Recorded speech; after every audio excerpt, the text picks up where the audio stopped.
Drug abuse, especially heroin here in central New York, remains at alarming levels. We'll see what local law enforcement is doing to help reduce this epidemic and also see why it's so difficult. But also a look at police relations in our community and the challenges facing law enforcement. All that and of course much more. I've got a full outline, but first, welcome to this edition of Central here on Fox 68 and My 43. I'm Daniel Pluff, glad to have you back with us, and we do have a number of interesting topics to cover as it relates to policing in general, community relations, and law enforcement, along with some of the problems that are facing central New York. Two great guests are joining us for the program, two of our top law enforcement officials. We begin by welcoming to the program Onondaga County Sheriff Gene Conway. He's been with the Sheriff's Department for a number of years, but law enforcement for a total of 39 years. Sheriff early on, Chief for the Town of DeWitt Police, and now Sheriff for the county. Yes. I want to welcome you to the program, and I'm sure you bring a lot of expertise. We'll be getting some of that from you. Thank you. Thank you. Also joining us from the New York State Police Department, Major Francis Coots. Frank Coots joins us. 33 years, he's got you beat. Yes. 33 years with the New York State Police, covering Troop D, which is all of about 7 counties you oversee. That is correct. Yeah. So we'll get some of your advice tonight as well. But I want to welcome you both. We've got a number of things to get into. Thank you. It's interesting, as I was preparing some notes for this, there's a couple different topics I want to hit upon, but the first one, unfortunately, is one that we have discussed on this program in the past, and the Central series isn't really that old, and that's the topic of drug use, drug abuse, opioids, heroin here in central New York. Interview with Syracuse Police Chief Frank Fowler, it came up, DA Bill Fitzpatrick, and even Congressman John Katko, who was pretty early on this issue. Mm-hmm. It bothers me that we're still talking about it, but this isn't going away anytime soon. So just by way of introduction, how is it that heroin use and these opioids and how is it that this has become so popular and so prevalent in our area? Major, I'll just start with you. I mean, you see it across the state, but here in central New York. And I think it is a statewide problem. It's probably a national problem as well. But it really comes down to the supply and demand. And when the cost of heroin is so ridiculously low, much more powerful to get the drug abuser, the high. That's why we are having such a difficult time fighting it. I hate to make it sound so simple. It's not simple. I get that. But when you have a bunch of people that want to use it, the supply is going to be there to answer the supply. Sheriff, your office supplied me with a little information here, and I'm not questioning it. I'm saying it's hard to believe, and that is that 30% of the inmates that enter the criminal justice center, almost a third, yes, are addicted to drugs. Yes. Yeah, this is actually an epidemic that we have. I guess. In not only our county, but throughout central New York and throughout our country now. It's beyond law enforcement's means to turn it around. That's where we're reaching out into the community, making people aware of this, obviously trying to assist in the treatment and the services provided. It is such a powerful drug, such an addictive drug, that together with what the Major has said about the cost being so low and therefore the availability being easy to get, obviously only contributes to the situation. But I was thinking, in kind of a been here before, done it kind of thing, but you look back over the years, in the 60s and 70s, dropping acid was somewhat popular during that period. The 80s come along a little beyond, and cocaine was sort of the drug of choice, and you cringe probably when I say that, but cocaine was popular. Marijuana, pot, in and out of the years, but it never seemed to get to the level that we're seeing. This, and I don't even know how to, but this whole thing with heroin seems to be so much worse. The consequences so much more severe. Do you see that? Yeah, absolutely. I mean, we're not talking about recreational drugs anymore. We've always had an issue with illegal drugs in our communities. But in my experience, in almost the 40 years, what I've seen is obviously this being so highly addictive. And that's where it's epidemic proportions. In addition to that, we have people who are actually using cutting agents, such as this drug fentanyl, which absolutely is just killing people moments after they've injected. But that's what I'm saying. There's cases where people just become physically and emotionally disabled by this drug and die. It's not. We're so far, and I made this comment on a previous show, and I took some heat for it. But we're so far beyond teenage, underage drinking, where kids will go out and buy a 6-pack. I'm not condoning it, but this is so much worse. I mean, people are dying, and you're seeing it all over. And let me just comment on that. Yeah. Remember how much abused alcohol is, so let's not minimize the importance of that. But looking at this particular topic of heroin, it's so invasive or pervasive. And then just yesterday or 2 days ago in Oswego County, we had a person overdose, and we have this new drug. It's not new, but it's new to the state police, where it's Narcan. Yeah. And it almost is a wonder drug. It counteracts the effects of the heroin. We got to the point where we found someone that was close to death. We were able to administer a dose of it. Then an ambulance corps showed up. They administered another dose of it. The person was brought back to consciousness, and then he refused to have any type of medical attention given to him because he was so addicted to heroin. It's that, as the sheriff said. I don't know how you. Yeah, I don't know how you. Are all sheriff cars equipped with this Narcan, not Narcan, Narcan? Narcan, yeah, most are, and you can get it in other places now, pharmacies. But this isn't going to be the answer to the problem. I was going to say. It's much bigger than that, and it's going to take literally a community to be able to get on top of this issue. So let's talk about that for a second. I mean, clearly you're arresting people. Right. You're probably arresting those who use it, probably arresting those who move this stuff. Right. You know, with respect, I would say some would say, well, you know, that doesn't really solve the problem either. So what else, if anything, can law enforcement do to reduce this problem? Well, I'm responsible for the jail, and our jail is either full or almost full all the time. Unfortunately, as you mentioned in the opening of the program, we have so many people that are coming through the doors of the Justice Center arrested for crimes, which we are finding out is just because of their need to feed their drug habit. So crime in our community is directly resulted to the problem we're having with heroin and other opioids. One of the things that I'm trying to do is trying to help people before they're released from jail get on that path to treatment. And so together with some other stakeholders in the community, we've started that program. But if we're to believe the major, and I do, treatment for this seems next to impossible when you've got someone who literally has been shocked back to life and doesn't want treatment because he or she is so addicted, right? Well, we have very good treatment facilities, Yes, and we have a great health commissioner in this county. They're all dedicated to trying to come together and trying to do what we can to get, even if it's one person, on the right path. It comes to education. It's I was just going to say, at the state level, anything educationally that you guys can do. And it's not just what the sheriff and the local police departments and the state police do. It's about a community that gets together and says, this is important. We have to teach our children what the negative ramifications are by abusing not only heroin but any other type of drug, but heroin specifically. And that's the answer, is it comes down to education, certainly enforcement. Yep. And I know there are a lot of people out there who say the war on drugs is not going anywhere. I think if the police department, law enforcement agencies give up their fight against heroin and other illicit drugs, I think we've lost a certain part of our generation. Yeah, Major, can I just follow up on that, though? You just triggered a thought that I have, things bounce around in my head.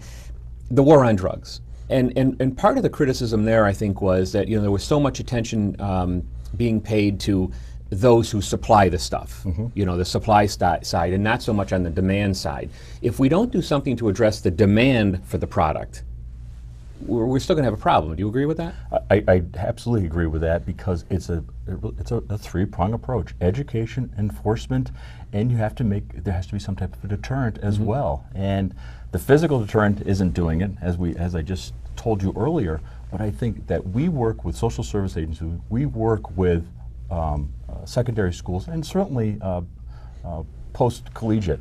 We work with those groups of people that it's that important to us, then we realize it is not just a law enforcement issue, it's a community issue. A couple more things and then we'll move on. But another thing that strikes me about this, with heroin in particular, it seems like this is hitting a younger demographic. I mean, I don't know about that story you just told, Major, but you know, I don't hear a lot of stories of 50-year-olds on heroin. It's the kids. Well, this is part of the issue, Dan. There are older people. I know professional people who are into their 40s and 50s who are using heroin, not because they choose to, but again, we have larger issues in this community. We have people who are getting addicted to heroin as a result of not being able to get any more painkillers through their prescriptions.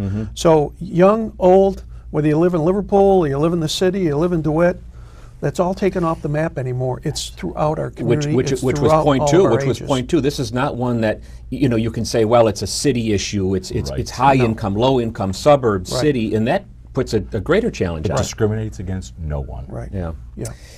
What do you tell, then just to wrap up, what would either of you gentlemen tell parents, facing this or trying to avoid facing this? What advice do you have based on what you've seen out on the quote street? I think if you're a parent, you've got to acknowledge it. You've got to look for those signs, and then when you see them, you have to acknowledge it. You have to bring it forward. You have to make it known that, somebody has a problem. Obviously seek that treatment. We're not looking to arrest people for the use of these drugs. However, we are interested in where they're coming from, because we need to go after those people who are trafficking drugs that are killing our community members. And don't get the sheriff wrong. We will arrest somebody that's in possession of heroin, but we are looking at the people that are supplying and killing our children. Okay, and lastly on this, as I said a second ago, over the different decades, different drugs have come in and out. Did you see this one sticking around for a while, or is there something else coming up the pipeline that you're equally worried about? They never go away. Yeah. Some diminish in importance, and there's always something new down the line. Certainly Central New York is having a huge methamphetamine problem. I don't know if that's going to be the new heroin, but there's always something that's going to take the place. But heroin is here to stay, Yeah. and we're always going to be fighting it. I hope. Okay, let's move on to community relations, policing in general, a couple of things to talk about. And again, I'm starting out with two topics that are somewhat negative, but it just seems like there's been, in recent times, an escalation in tensions between community and law enforcement. From both perspectives, county, statewide, are you sensing that, Sheriff? Are you seeing that here? And what are your concerns about that? Well, I'm concerned about the divide widening between the community and law enforcement as a result of issues that we've seen or situations we've seen throughout our country. It's very concerning to me as a commander. I'm sure it's equally as concerning to the major. And so obviously we need to do our role, obviously, to try to bring ourselves closer back to the communities. One of the situations I face, though, is budgetary. Every time that taxpayer dollars get tight, as evidenced by this year, I actually wanted to increase the size of my community relations unit. Deputies who would go out would be in the community. That would be their full-time responsibilities. And unfortunately, those monies were cut. So for me, programs such as DARE and community resource officers, those are areas where I think we could make some progress, could make an impact, but there always seem to be the programs that are cut. A couple of sensitive questions here, but Major, how much of it, in your view, is more race-related than anything else? Thanks for the difficult question. I know. I would be lying to the community if I said there was some aspect of race relations. But I think that no matter what race you are, no matter what gender you are, no matter what heritage you are, everyone wants to be treated with respect. And that's what it comes down to. And Dan, you started off the segment by saying community and then you. We are part of the community. I agree. My children go to schools in Central New York. I know the sheriff's children went to schools in Central New York. We are the community. The officers that work in our department, they're from this community. And I think that when we start treating, or when we continue to treat people with respect, and I truly believe this, is that law enforcement in Central New York enjoys an incredible support from the public. When things happen bad, and you think, name any case, the public is always there to help us. They're there to assist us. And last week we had a trooper that was killed in the line of duty.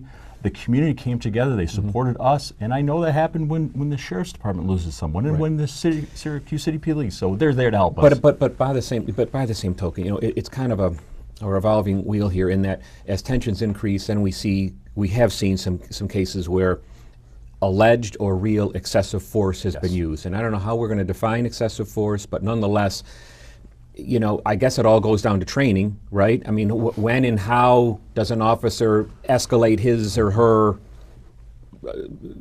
whatever position, right?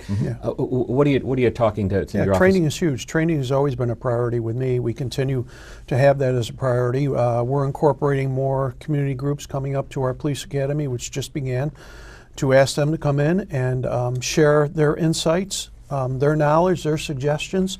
I feel that we probably could be doing better at listening. I think that's important for law enforcement, to be listening to what's going on in the community and those concerns. But I also sincerely believe that in our country, in our society, we seem to be declining when it comes to respect for each other in all shapes and forms of our lives, whether we're driving down the highway and somebody cuts somebody off or doesn't let them in. I mean, Well, there's many Sheriff, ways Sheriff, where with respect, that's another show. So, you know, it's 30 minutes. But coming back to this, I saw this interview going back and forth on one of the national shows, and it was a case where an officer shot a suspect. Right. And the comment was, well, he was, you know, once that happened, he was justified.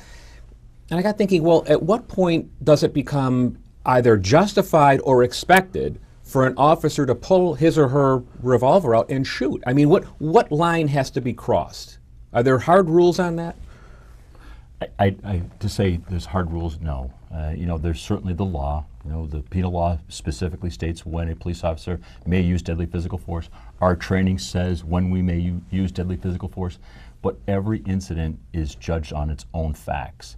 And when we start getting into Monday morning quarterbacking, what happened in some other community, you can't do that on television. That's why we have courts of law. But I think the sheriff made a really good point. It comes down to training, but it all comes down to really good recruitment, and it comes down to retention. But when somebody makes a mistake, we have to discipline them, we have to hold them accountable. And working with the district attorney's office, that's how we do things at times. Let me just get here's back. the point I'll make Go on to that. Go on. You or somebody else in the community sees a 20-second clip of something that occurred. I know. Obviously very easy to sit there and be in judgment of that. For that police officer, that trooper, to get out of their car not knowing what they're going to expect and have to make a split-second decision is something that I don't think people really fully comprehend. And one of the questions I had for both of you, and I'll give it to you now for a little bit later on, was just that issue. You know, you can't do anything now without it being posted on YouTube within 3 or 4 minutes. So that has had to have an impact on how you police, correct? How you do your job. I'd like to comment on that. You should be able to do things without the camera on, that you should do things with the camera on. It should not make one bit of difference at all. But to the sheriff's point, though, some confrontation occurs, and maybe we see a snippet of it, but it's out there, and it's been, you know, right? But if you're doing your job correctly and you're doing it legally, it doesn't matter whether it's a 10-minute snippet or 10-minute snippet. Yeah. It's reflecting what transpired. And you're reacting to that little piece. That's the point. You're reacting to that. Right. You're not waiting for all the information to come in and be available. You're reacting to that. Let me share a personal thing with you, and there's a question here, but give me a second to say. As a teenager, I pumped gas at an Arco station. And I mean, I closed the gas station up at 10 o'clock at night. I don't know what my parents were thinking, letting me out, closing up a gas station at 10 o'clock at night. That's what you did. There was a sheriff, and I was a teenager, this is years ago. There was a sheriff that I came to know, I can tell you as Deputy Cardiner, as I remember with a C, who had that patrol. He had the area. Right. He knew the people, we knew him, he was a familiar face. That doesn't exist now. You know, I would say to you, Sheriff, the only cops that I know happen to be friends of mine who are cops, right? Right. You don't know the people patrolling your. Have we lost that? You know, the cop on the beat kind of thing. Absolutely. You go back to the 30s, the 40s, where the cop walked the beat. Yeah. You know, I mean, and he those walked days down are the gone, street, but- and he knew where the kids were, and he knew, you know, who they belonged to, and he would go and he would talk to their parents, or vice versa. But what better today, community relations did we have than when we knew the officer in the area, our block, our village, whatever the case? You know, do I ever think it'll come back? It seems to ebb and flow, but our communities are getting so much larger.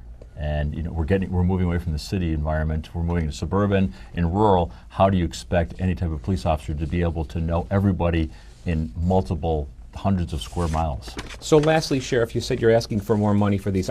So how do you make your connection with Onondaga County community? How do you make the connection stronger than it is? Well, we try to do it through various means that are available to us. Social media is one of those, obviously. In my role, obviously, getting out in front of groups, getting out in the community and having discussions, or again, more importantly, listening, I think is very important to help bridge that gap. I just want to add, don't get me wrong, we as police officers make mistakes. No doubt about it in law enforcement. No doubt about it, we have people who are less than our top performers. And we obviously don't want them as part of our agency or our organization either. And so we try our best to identify those people and help minimize the amount of damage they can do to the reputation and to the profession of law enforcement. Let's talk about crimes and just some general stuff overall. Major, from where you sit, what types of crimes are on the rise? What types of events are escalating in your view? Well, we certainly have talked about heroin, Yeah. and I briefly touched about methamphetamines, and believe it or not, the illicit manufacturing of methamphetamines has taken a strong hold on central New York, ranging from St. Lawrence County way to the north at the Canadian border, down to Tioga County at the southern tier. Why this swath of New York State, I don't know, but we're seeing that. And we are certainly, coupled with the heroin, and the sheriff already touched about it, is that so many different crimes are associated with drugs. And it's because people need money to buy those drugs. So we see a uptick in burglaries and larcenies from vehicles. It's happening all over. Guns, gun-related crimes, a problem, certainly a problem, but big problem right now or no? Do we need more? Here's the question, ready? Do we need more laws regarding guns? No, we don't need more laws. We just need people to be more responsible that have guns. And so for me, obviously, I'm involved in the issuance of pistol permits. I support people who are responsible gun owners. So I don't think it's an issue of more laws. I can sit here and say I don't think the SAFE Act has done anything to make anybody any safer. Just the opposite. It's created a lot of animosity among people in the community. But no, not guns. One of the things that concerns me going forward is scams. Scams that are targeting, primarily our elderly population. They're occurring over the phone. Been they're around occurring forever, over the though, internet. no? I mean, But there's always another trick. Yeah, but they're becoming, I think, more prevalent, and obviously people are less likely to report them, which I think only compounds the problem. Anything on? Oh, go ahead. I'm No, sorry. I was just going to add on to that, Yeah. is that with social media and with the internet, there's so many different scams that are used on those types of platforms, and it's people that you think you would never fall for that. They fall for it because they sound so legitimate. You mentioned break-ins, home break-ins. Yes. Right. Is a homeowner justified in? You know where I'm going with this? Yes. Someone breaks into your house. It's 2:30 in the morning. You feel your life is threatened. A person happens to have a firearm, shoots the intruder. Is that person going to be charged? I'm going to give you two scenarios here. Okay. One is there's no greater thing to do in your life than to take someone else's life. Are you mentally capable of doing that? Are you physically capable of doing that? And then are you able to deal with the ramifications after it happens? Major. But at 2:30 in the morning, are those thoughts going through They should someone's be. head? If you're taking someone's life, they should be going through your. And then secondly is, and this is a story that a war story, and I apologize, but exact same scenario. A person walked into a hotel room. The guy looked at it, thought it was an intruder. He shot him. He killed his own son. And is that something he wanted to deal with because you thought it was the right thing to do? There are other avenues. I'm not telling you have to get in a fight with an intruder, but are you within your rights, for lack of a better phrase, if someone has broken into your home? You are going to have to justify your actions if you do that. And so for me to sit here and say, yeah, I'm going to give it a blanket self-defense, no, I won't, because you're going to have to be able to justify your actions when you do something like that. Sheriff, you had a relatively high-profile case here recently involving prostitution, and I know you're going to tell me you don't read the stuff online, but there were comments that said, "Is this the best use of taxpayer money? It's not a big crime. It's no big deal." You're going to probably disagree with that. I do disagree. Apparently, those people didn't see that part of the news conference where the woman from Vera House stepped forward and talked about human trafficking, sex trafficking. Obviously, children being brought into this for the purposes of prostitution. So, I hear that quite often. We don't go looking for people relative to prostitution, but when information comes forward, we certainly are going to act on it, and we're going to investigate it. Boy, it's just with you guys, I'm trying to find a good topic here, but the other thing you see, and I don't know how you guys figure this out, but you see police going into someone's home, arresting somebody, they walk out with a computer, they're possessing child porn of all. That seems to be kind of prevalent right now too. It's only prevalent because it's so much easier using the I internet guess. and using computers. That's why it's more prevalent. Yeah. And it's more widespread. It's more pervasive in the community. And as the sheriff said, is that these are the things that are leading to crimes against children. Yeah. Crimes against the most vulnerable people in our community. Yeah. You mentioned your budget and all of that, and I got to think, do both of you have all of the resources you need? You don't. No. You know where I'm No. going. Yeah, sure. So what do you need? If here's a wish list. What do you want for the county sheriffs? Well, I want to be able to replace vehicles, to have vehicles that are useful and serviceable. I want to be able to have personnel that, as I said early in the show, I can truly dedicate to community relations and helping make a commitment to that. Do we have enough? Do we have enough cops? Do you have enough sheriffs in the department? No. But you always deal with what you're dealt. It seems like it's not anymore about doing more with less. It's about trying to do the same with less. How do you work with one another in terms of agencies? You know, there you are at the state level. You've got county, you've got some village police departments. What are the interactions like? How do you collaborate? How do you work together? I'm sure that some of the viewers are going to say that we're patting each other on the back here, but I don't think our two agencies have experienced a better relationship than in the last 2 years. And I think it's only gotten better. But it goes hand in hand with what the sheriff says is, yeah, we deal with what the hand we're dealt. It's because we recognize that we can't do it by ourselves. Here's what I'm confused about. Some type of a crime or something occurs, I call 911. In the old days, you'd call the sheriff or you call the town of DeWitt, you had stickers on your phone. You remember that? Yeah. You call 911, you might show up, a sheriff might show up. How does it all work? Do you care who shows up? When you need the police, do you care who shows up? You want police there. Right. And that's why we have a closest car concept. Whoever's closest car to that call, we go to it. Yeah. We're really fortunate here in this community. I say it all the time because it's not that way in other parts of the country. We collectively as law enforcement work together very, very well. And the sheriff and I, we have breakfast together. Yeah, okay. I'll join you. We do those things. Lastly, and unfortunately, studies that show some correlation between poverty levels and crime, and City of Syracuse, regrettably, one of the highest poverty levels. Is it anything that law enforcement can work on, help, or no? We have to make our community a place where people want to come, where businesses want to relocate, where jobs are going to be created, and that's what's going to help get rid of poverty. Along with our education system, we're going to help reduce the amount of poverty. And when we reduce poverty, crime goes down. What's your biggest worry regarding what you're doing in this community? What's your biggest concern as far as law enforcement goes? The safety of my deputies is my biggest concern right now in this day and age. Because of the Keeping community them relations safe. and all of that? No, just because of just what you saw last night happen, where 2 police officers in another part of the country were basically assassinated. You hate to That talk about gravely it, but concerns unfortunately me. that could happen anywhere. It can happen anywhere. But the frequency of it is very concerning to me. What's one of the things that's working best? Community relations. Really? Absolutely. And we recognize, as leaders, that without the community, first of all, why would we even be here if it wasn't for the community? That's who we're serving. But they want us to be here. They help us do our job. And without them here, and we couldn't do our jobs, we would not be nearly as successful as we are. And lastly, the county's looking at this consensus, this consolidation of agencies. Yes. Good idea, bad idea? I mean, certainly the police departments are in the crosshairs of that. Yeah, I've stated this publicly. I'm always looking for ways to be more efficient, whether it's consolidating with another agency, such as I experienced in DeWitt with the Village of East Syracuse.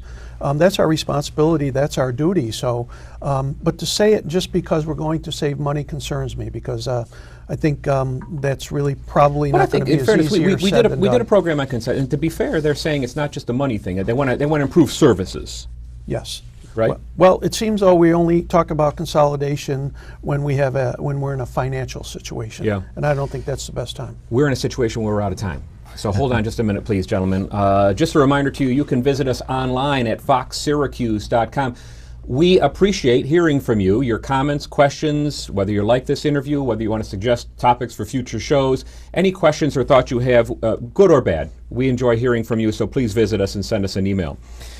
Time enough to say thanks to the two of you. Yeah, I know we could have gone a little longer, didn't hit all the topics. My apologies again, but Onondaga County Sheriff Gene Conway, 39 years in the police departments here locally. Appreciate your time. Hopefully we'll get you back to update some of this stuff we're talking about, but thank you, Sheriff, for joining us. Thank you for the opportunity. Major Frank Coots with Troop D, covering 7 counties here in Central New York with the New York State Police Department. Appreciate your comments as well. It's a pleasure meeting with you. Thank you. Thank you, Sheriff, and thank you, Mr. Pluff. This is great. Our pleasure. Thank you. That's our program for now. From all of us here at Central, here on Fox 68 and My 43, I'm Daniel Pluff. Thank you for watching.